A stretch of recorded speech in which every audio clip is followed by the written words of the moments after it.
Assalamu alaikum students. Today we are going to discuss a very important numerical related to Charles law.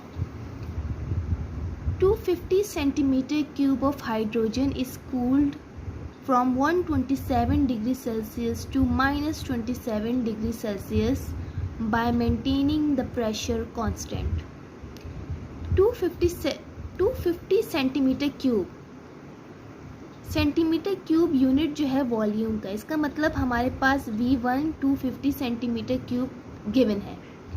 Volume 1 initial volume 250 centimetre cube given है। 250 centimetre cube of hydrogen is cooled from 127 degree Celsius to minus 27 degree Celsius. Celsius means ये दोनों हमारे पास temperature given है। Initial temperature 127 degree Celsius, final temperature minus 27 degree Celsius. By maintaining the pressure constant, जब pressure constant means कि ये आपके पास चार्ल्स लॉ का न्यूमेरिकल है, क्योंकि what Charles law states that volume of a gas is directly proportional to temperature while pressure and number of moles remain constant। ठीक है, तो प्रेशर हमेशा कांस्टेंट होता है चार्ल्स लॉ में। वॉल्यूम डायरेक्टली रिलेशन है वॉल्यूम का टेम्परेचर के साथ। वॉल्यूम इंक्रीज होगा, टेम्परेचर भी इंक्रीज होगा, प्रेशर कांस्टेंट होगा। Calculate the new volume. V1 given है initial volume, V2 new volume यानी फाइनल वॉल्यूम हमें कैलकुलेट करना है of the gas at low temperature. Low temperature पे आपने वॉल्यूम V2 कैलकुलेट करना है। अब इसका हम डेटा बना लेते हैं। Pressure has kept constant so that means gas is obeying the Charles law.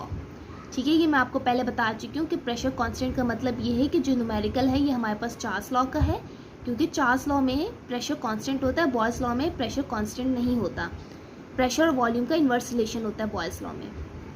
Now the data, initial volume हमारे पास क्वेश्चन में गिवन था, ये रहा 250 सेंटीमीटर क्यूब।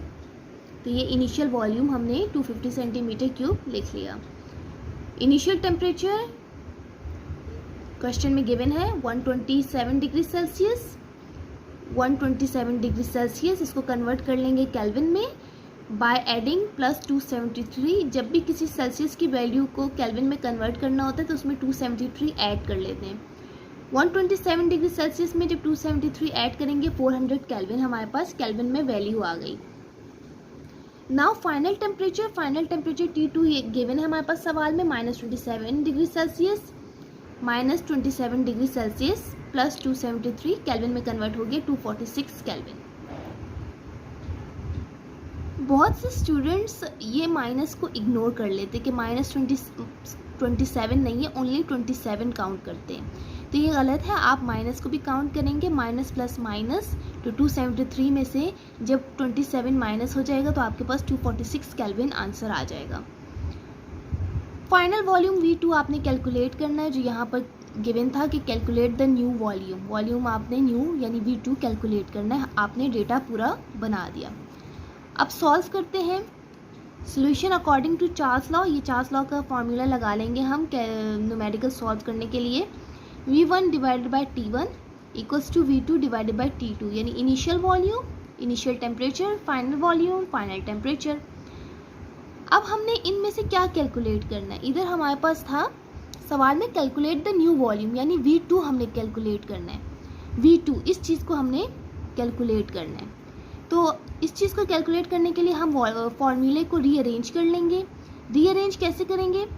हमने V2 निकालना है, तो T2 V2 से डिवाइड हो रहा है, तो ये T2 इक्वल्स टू के इधर आकर मल्टीप्लाई हो जाएगा।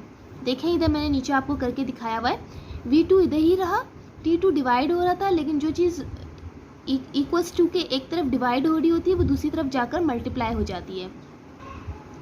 T2 इधर डिवाइड हो रहा था, इस तरफ जाकर मल्टीप्लाई हो गया। ये हमारा फॉर्मूला अरेंज हो चुका है। अब इसके ज़रिए हम आंसर कैलकुलेट करेंगे। इसको मैंने इसी फॉर्मूले को दोबारा से और यूँ ऑपोजिट करके लिख लिया है, मतलब सेम फॉर्मूला है, बस सिर्फ मैंने राइट साइड पे V2 को ले आई हूँ, रीअरेंज कर लिया है मैंने फॉर्मूले को। अब वैल्यूज़ पुट कर लेंगे। V1 हमारे पास 250 सेंटीमीटर क्यूब था, temperature 246 kelvin divided by 400 kelvin. V1 T2 हमारे पास 246 केल्विन था और T1 400 केल्विन था। केल्विन केल्विन से कैंसिल हो जाएगा और आप जब इसे कैलकुलेट करेंगे, कैलकुलेट कर लेते हैं, 250 multiply by 246 equals two divided by 400। ये आपके पास ये आंसर आ गया। SD दबा देंगे, कैलकुलेटर में SD का बटन है, आपके पास आंसर आ गया 153.75। ये 153.75 भी आप इसे लिख सकते हैं।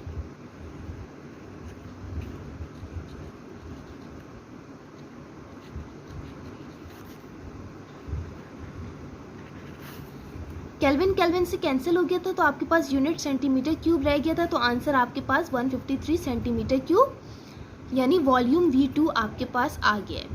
153 सेंटीमीटर क्यूब और 153.75 सेंटीमीटर क्यूब, ये आपके पास आंसर है। वॉल्यूम 2 कैलकुलेट हो गया, आपके पास फाइनल आंसर आ गया। इस न्यूमेरिकल को आप एक और तरीके से भी सॉल्व कर सकते हैं, वो इस तरीके से कि वॉल्यूम आपके पास सेंटीमीटर क्यूब है, इसे आप डेसीमीटर क्यूब में चेंज कर लें। डेसीमीटर क्यूब में आप कैसे चेंज करेंगे? 250 को इधर मैंने शो किया हुआ है, 250 को आप डिवाइड कर लेंगे 1000 से। जब 250 1000 से डिवाइड होगा तो आपके पास 0.25 डेसीमीटर क्यूब आंसर आ गया। ठीक है, अब आपके पास यूनिट डेसीमीटर क्यूब में आ चुका है। दोनों वॉल्यूम के यूनिट हैं। आप सेंटीमीटर क्यूब से भी न्यूमेरिकल सॉल्व कर सकते हैं, आप डेसीमीटर क्यूब से भी न्यूमेरिकल सॉल्व कर सकते हैं। अब वॉल्यूम 250 जब आपने 1000 से डिवाइड किया तो आपके पास 0.25 डेसीमीटर क्यूब आंसर आ गया। अब फॉर्मूले में आपने पहले इनिशियल वॉल्यूम 250 पुट किया था फॉर्मूले में, अब आप 0.25 पुट करेंगे। देखें, और करके मैंने आपको डेसीमीटर क्यूब से भी सॉल्व करने का मेथड बता दिया है।